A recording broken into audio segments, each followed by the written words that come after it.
on avait prévenu de ce qui allait arriver par la suite, que des situations de violence extrême au sein des lycées, qui passent par un harcèlement, au travers des réseaux, ne cesseraient de s'accentuer. Que ce n'est que le début et malheureusement, on ne parvient toujours pas à assumer d'où vient le problème, pour trouver des solutions. On va essayer de comprendre avec vous. D'abord, je voudrais savoir comment vous, Mila, vous réagissez quand cette semaine, vous entendez les propos de la maman ou de la grand-mère de Samara, agressée à Montpellier, qui disent qu'elle a été traitée de mécréante. Mécréante, ça fait partie des injures Ouais. qui vous avaient été envoyées à la figure sur les réseaux sociaux. Vous avez d'ailleurs réagi dans le journal Le Point après aussi les menaces de mort contre le proviseur du lycée Maurice Ravel à Paris. Quand vous dites ces cas, ces derniers temps, vous pensez à cela, vous pensez aussi à ce qui s'est passé à Chamseddine quand on voit l'extrême violence. Il a été massacré à mort devant son collège à Viry-Châtillon. Comment on réagit quand on entend tout ça et qu'on est mis là?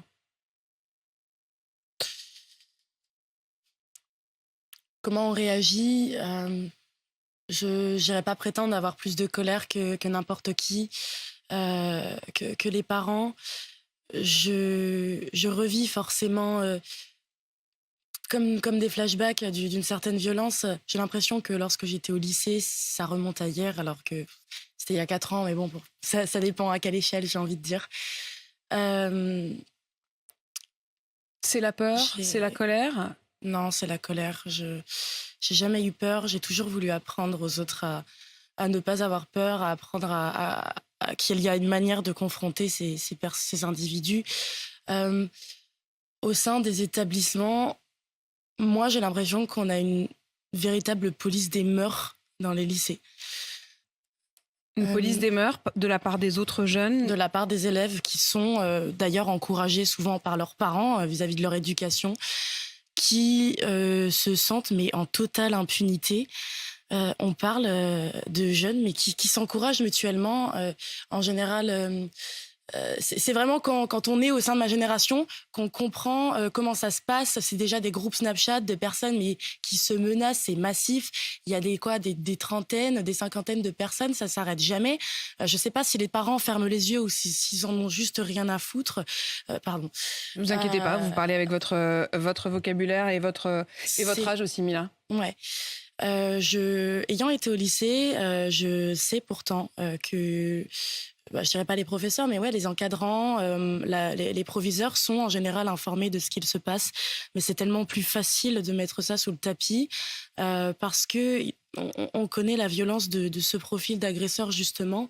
Hem, Est-ce que vous voulez dire que, au-delà de la peur des jeunes eux-mêmes, il y a une forme de peur des encadrants euh, qui ne confrontent pas forcément le problème? Sur le cas de Samara à Montpellier, ce que l'on découvre, c'est qu'au-delà de l'agression qui a eu lieu donc mardi à la sortie du collège, c'est une jeune fille qui était agressée depuis 1 an et demi, semble-t-il, notamment par une autre jeune fille. La maman dit d'ailleurs que c'est à partir du moment où Samara est devenue coquette, où elle s'est teint les cheveux.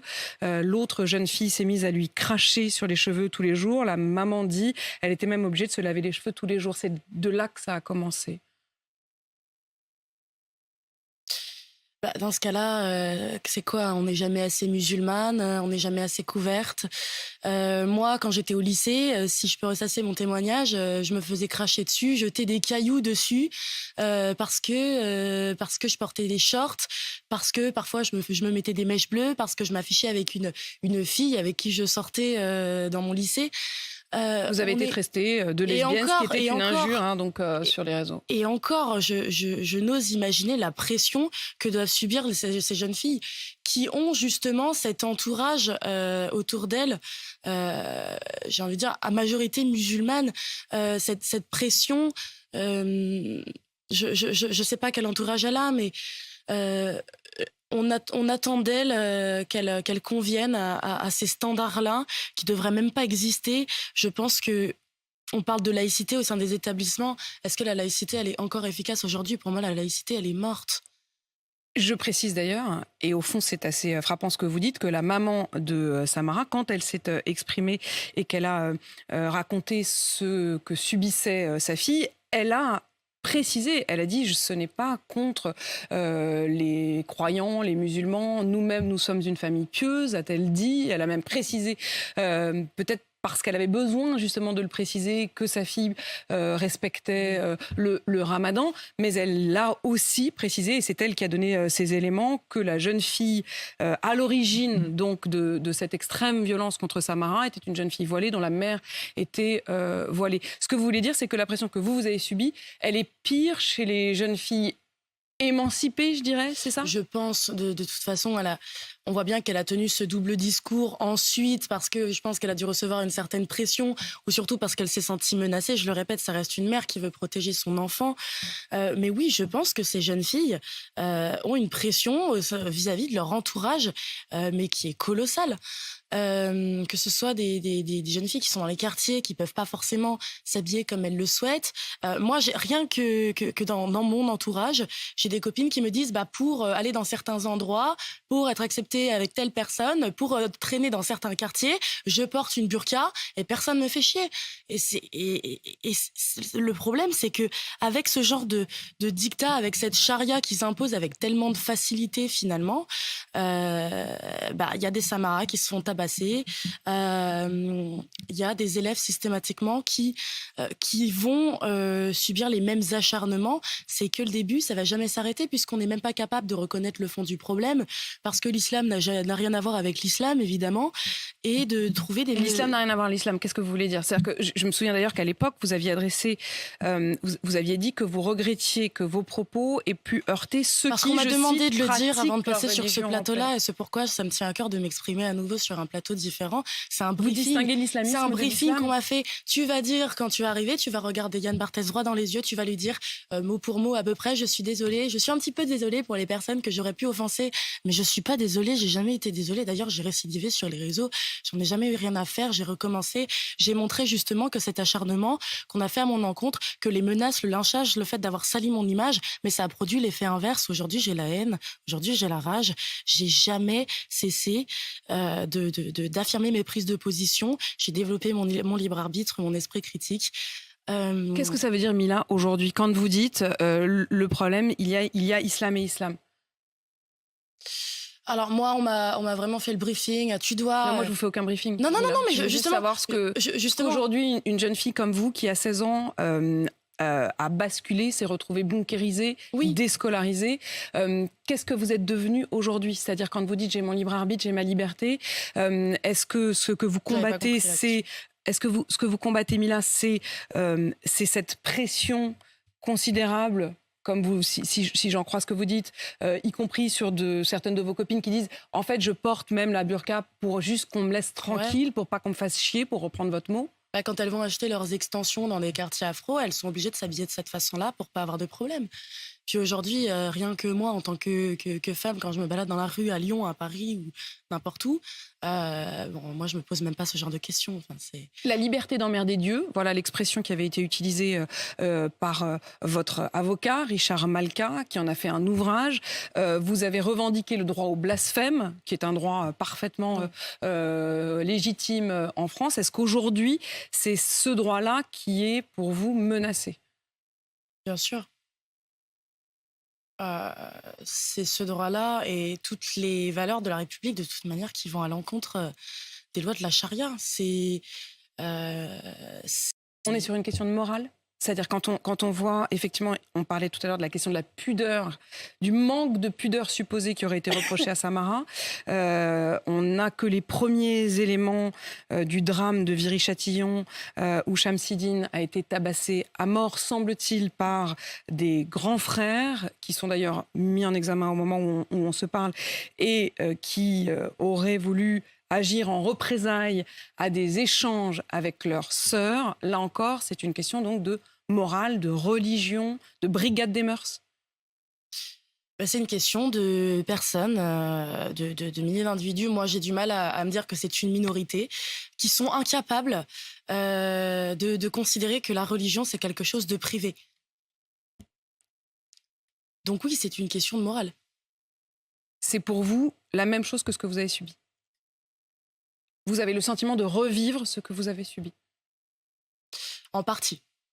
En partie. Moi, j'ai jamais vécu ces violences physiques. Je sais très bien que si je m'étais rendue à mon lycée le lendemain de cette vidéo-là, où il y a eu ce déferlement sur les réseaux, il y avait quand même tous ces jeunes de mon lycée qui m'attendaient avec de l'acide, qui m'attendaient avec des couteaux. Je n'ose imaginer ce qui me serait arrivé à ce moment-là. À cet âge-là, n'étant pas en capacité de me défendre. Enfin, D'ailleurs, aujourd'hui, et je précise les choses, vous souhaitez devenir coach sportif, vous dites que vous passez 2 heures par jour aujourd'hui à vous entraîner, à vous muscler. Est-ce que c'est une réponse à ce besoin quasi vital ? Alors déjà, c'est une façon pour moi de garder le contrôle. Parce que quand on a piétiné votre image, qu'on vous a accusé de toutes les choses les plus sordides, j'en suis arrivée à un point où j'arrivais même plus à me reconnaître, à part au travers de toutes ces choses atroces que je lisais, que je recevais, que j'entendais de moi. Ça m'a permis d'avoir un contrôle d'abord sur mon corps, puis sur mon esprit, de me sentir plus forte. Le fait de vouloir à tout prix avoir un corps puissant et le plus polyvalent possible, que ce soit par la force, que ce soit par le combat, la souplesse, bon, c'est pas encore ça, et même le cardio. C'est une façon de se sentir un peu comme un super-héros, donc ce que je ne serai jamais évidemment, mais j'aurai toujours au moins cette sensation de prendre le dessus, de prendre les devants, d'avoir, je me répète un peu, mais un contrôle sur moi-même, sur l'emprise que je peux avoir à mon tour. C'est à la croisée de tout ce que vous dites, ce qui vous est arrivé et ce que l'on voit ressurgir à nouveau, sans jamais que ça se soit vraiment éteint, mais avec ces drames cette semaine. Mila, il y a la question de la violence, de l'ultra-violence. Il y a la question d'une forme d'islamisation, de morale, de brigade des mœurs. Il y a la question des réseaux sociaux. Vous-même, d'ailleurs, régulièrement, vous avez dit, au fond, demain, j'arrête les réseaux sociaux. Ou je vais pendant quelques temps, tiens, je vais fermer Twitter. Et puis finalement, vous y revenez. Est-ce que vous vous dites, comme le dit Nicole Belloubet, qu'une des réponses doit être aussi de priver de réseaux sociaux les jeunes ? Est-ce que c'est une des réponses ou est-ce que c'est juste un cache-misère ? Moi, à cet âge-là, ou plus jeune en tout cas, je me dis que moi, ainsi que toute ma génération, on n'aurait déjà jamais dû avoir les réseaux sociaux. Déjà, rien que dans le développement d'un adolescent, c'est désastreux. Et oui, enfin, on a parlé quoi de retirer les téléphones, interdire les téléphones dans l'enceinte des établissements, c'est ce que propose donc la ministre de l'Éducation. Ouais, mais c'est une solution qui est complètement à côté de la plaque. C'est complètement, c'est mieux que rien, non, si je vous écoute. Non, c'est pas mieux que rien. Ça n'a rien à voir avec le fond du problème. J'avais entendu parler de éventuellement proposer aux parents, aux élèves de signer une charte sur la laïcité. Même ça, j'y crois pas forcément. Écoutez, c'est pas forcément à moi C'est une des propositions des sénateurs. Les sénateurs qui, dans un rapport après la mort de Samuel Paty, disent que le système est assez catastrophique, que la réalité dans les collèges et les lycées est très douloureuse. Ils proposent 38 propositions, dont celle que vous évoquez, c'est-à-dire l'idée de dire aux parents et aux enfants de signer une forme de charte de la laïcité, de rapport à la religion, expliquer quel est le rapport à la religion, la liberté de croire ou de ne pas de croire, la liberté d'ailleurs de croire comme on le souhaite et de pratiquer sa religion comme on le souhaite, mais en dehors de l'école. Ça vous paraît pas aller dans le bon sens ?